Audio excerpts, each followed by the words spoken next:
Mes frères et sœurs, on se retrouve pour quelques minutes de développement personnel. Aujourd'hui, notre sujet est la propreté. Le prophète sallallahu alayhi wa sallam a dit que la propreté, c'est la moitié de la foi.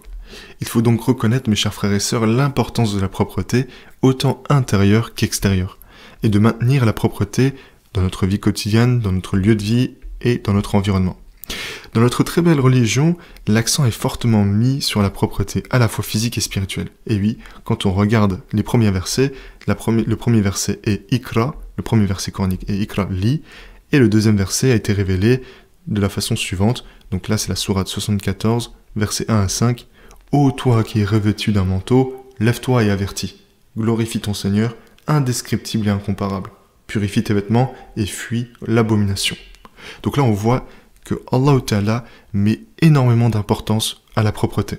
Mes chers frères et sœurs, la première obligation pour mériter l'amour de Dieu, accéder à sa présence et être son serviteur, est bien évidemment la propreté. C'est la première chose que nous devons faire pour nous mettre dans l'état approprié pour accomplir les prières quotidiennes, qui constituent, comme vous le savez, l'ascension du croyant. Donc là, on voit que c'est l'étape primordiale pour pouvoir accéder à l'ascension du croyant. Dans le verset suivant, Dieu décrète qu'il faut accomplir l'ablution ou prendre un bain pour ce faire. Donc là, c'est la sourate 5, verset 6. « Ô vous qui croyez, lorsque vous vous disposez à la prière, lavez votre visage et vos mains jusqu'aux coudes. Passez les mains sur votre tête avec de l'eau et lavez vos pieds jusqu'aux chevilles. Si vous êtes en état d'impureté rituelle majeure, exigeant une ablution complète, purifiez-vous en prenant un bain. » Avec ce verset, mes chers frères et sœurs, les ablutions avant la prière rituelle deviennent obligatoires, et tous les musulmans lavent leurs mains, leur visage, leur bouche, leur nez, leur nuque et leurs pieds avant chacune des 5 prières. Donc là, ça fait partie de notre vie quotidienne, Inch'Allah. Donc se laver au moins 5 fois ces différentes parties du corps montre que l'islam accorde une énorme importance à la propreté. Et si nous devons regarder un peu plus en détail la vie de notre bien-aimé prophète sallallahu alayhi wa sallam, lui qui était le Coran vivant entre guillemets, il incarnait la moralité coranique et bien évidemment c'est le meilleur modèle pour nous en termes de propreté. Lui, il était très attentif à la propreté de sa personne et à chaque fois qu'il s'allongeait ou se relevait, le soir, le jour comme la nuit, il se lavait la bouche et le nez, brossait ses dents et faisait ses ablutions. Le prophète sallallahu alayhi wa sallam insistait également en particulier sur le fait que se nettoyer les dents était essentiel non seulement pour la santé buccale, mais aussi pour plaire à Dieu.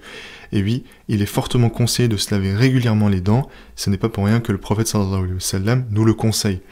Il enseignait en outre que la première chose à faire en se levant, après avoir dormi, était de se laver les mains. Donc ça, pensons à le faire, peut-être que ça ne fait pas partie de notre vie quotidienne, mais mes chers frères et sœurs, pensons à le faire. Il faisait également très attention à sécher ses membres après les avoir lavés. Le messager de Dieu, paix et bénédiction sur lui, était également très attentif à la propreté tout au long de sa vie. Il portait des vêtements propres et élégants à chaque fois qu'il sortait en public, en particulier pour aller à la mosquée ou pour rendre visite à quelqu'un. Il faisait très attention à sa tenue vestimentaire et à sa propreté. Il faisait également usage de parfums agréables et évitait tout ce qui pouvait déranger au niveau de son alimentation. Donc les oignons, l'ail ou également des mets malodorants qui pouvaient gêner autrui. Et oui, mes chers frères et sœurs, on voit ici à travers différentes sunnas, différentes pratiques prophétiques que la propreté est très importante. J'espère qu'en tout cas ça vous a été utile. Je vous invite à vous renseigner sur d'autres pratiques du prophète sallallahu alayhi wa sallam concernant la propreté. Et comme vous le savez, la propreté, c'est bien pour vous, pour votre hygiène physique et spirituelle. Ça vous aidera également à avoir une meilleure santé si vous respectez les différentes pratiques de propreté. En tout cas, j'espère que ça a été utile et je vous dis à très bientôt.